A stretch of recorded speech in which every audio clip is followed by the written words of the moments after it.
السلام عليكم، ازيكم يا اصحابي؟ اهلا بيكم في قناه سهير ستايل. النهارده هنعمل مع بعض القطعه دي. انا هستخدمها كعياشه احط فيها العيش يعني. انتوا ممكن تعمليها تستخدميها لاي حاجه تانية، ممكن تحطي فيها ادوات العنايه الشخصيه بتاعتك، ممكن ادوات البيبي لو عندك بيبي. ان شاء الله تكون سهله عليكم. ويلا نبدا. اول حاجه هنجيب قطعتين كرتون مقاس 25 في 35 سم.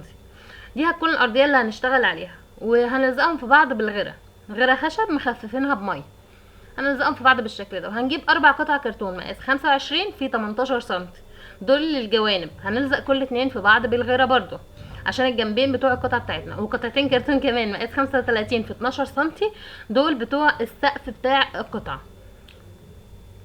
احنا بنجمع الاول الكرتون اللي هنشتغل بيه عشان نلزقه مره واحده.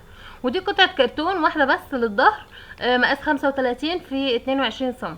هنجيب بقى القطعتين بتوع الجوانب ونقيس مقاس 12 سم من فوق اللي هما مقاس السقف، و3 سم من تحت، يعني 12 سم من الضلع اللي فوق و3 سم من الضلع اللي على اليمين، ونوصلهم ببعض بالشكل ده بحيث هيعملوا لنا المثلث ده. وهنقص المثلث ده بالشكل ده، هيبقى معانا الجنب كده، والجنب التاني كمان هنعمله زيه برضو بالشكل ده، يبقى الجنبين كده. وهنبدأ بقى نلزقهم بالشمع على الأرضية بتاعتنا. هنحط شمع على القطعة بتاعت الجنب دي ونثبتها فوق الأرضية، وكذلك الجنب التاني بالشكل ده. وبعدين هنحط عليهم شمع من فوق عشان نلزق فوقهم السقف كده، نبقى لزقنا السقف كمان.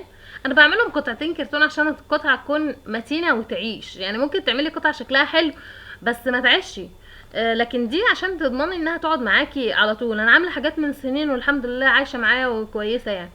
كده لزقنا الظهر كمان. هنجيب قطعتين كرتون عرضهم 3 سم ونلزقهم في بعض بالغيره، وبعدين نلزقهم من قدام كده بالشكل ده. هنجيب بقى قطعتين كرتون كمان اللي هو الباب، دول مقاس 35 في 19 سم. احنا كده خلاص مش محتاجين كراتين تاني، دي كل الكراتين اللي احنا هنستخدمها. هنبدأ بقى الخطوة اللي دايما بنعملها ان احنا نلزق اي ورق خفيف. ده ورق كرافت بيجي من المكتبة، ممكن تجيبي ورق جرايد، ممكن تجيبي ورق مناديل، اي حاجة. ورق خفيف نلزقه على الحواف بتاعة القطعة بتاعتنا علشان القطعة تبقى متينة وتبقى ناعمة كمان. متينة عشان الغيرة اللي احنا بنلزق بيها، وناعمة لان هو هيضر الفتحات بتاعة الكرتون. هنعمل بقى كل الجوانب بالشكل ده، وخلاص غلفنا كل الجوانب بالكرافت كده. وده بقى شكل القطعة بتاعتنا دلوقتي.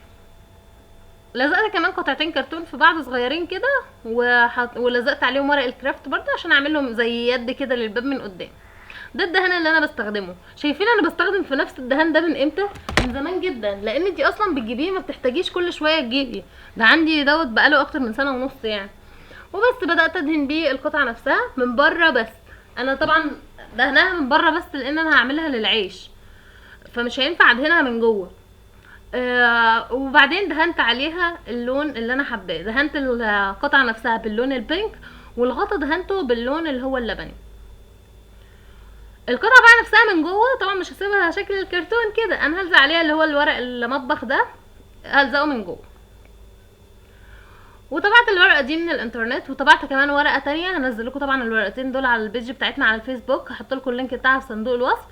وهلزق الورقه بتاعتي بالورنيش المائي اللي بستخدمه دايما معاكم. احط شويه ورنيش مائي وابدا الزق الورقه بالراحه كده عشان اطلع كل فراغات الهواء اللي تحتها.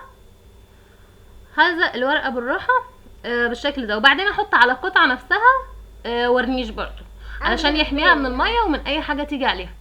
كمان طبعت الورقه دي فيها الصورتين دول عشان الزقهم على الجوانب. طبعا هنزل لكم برضو الورقه دي على البيج بتاعه الفيسبوك. هلزق واحده على الجنب ده بنفس الطريقه اللي لزقت بيها الورقه التانية، وعلى الجنب ده كمان. جبت 2 مفصلات ومسامير علشان اثبت بيهم الباب من جوه، بس للاسف معرفتش اصور لكم وانا بربطه عشان مكه كانت واقفه جنبي. انا حسيت ان ناقصه حاجه بعد كده، فبدات اعمل رتوش باللون البنك على الباب، ورتوش باللون اللبني على القطعه نفسها عشان تندمج كده مع بعضها. وبس كده، ده الشكل النهائي بتاعنا. يا رب يعجبكم. لو الفيديو عجبكم ما تنسوش تعملوا لايك للفيديو، سبسكرايب للقناه، واشوفكم الفيديو الجاي. باي.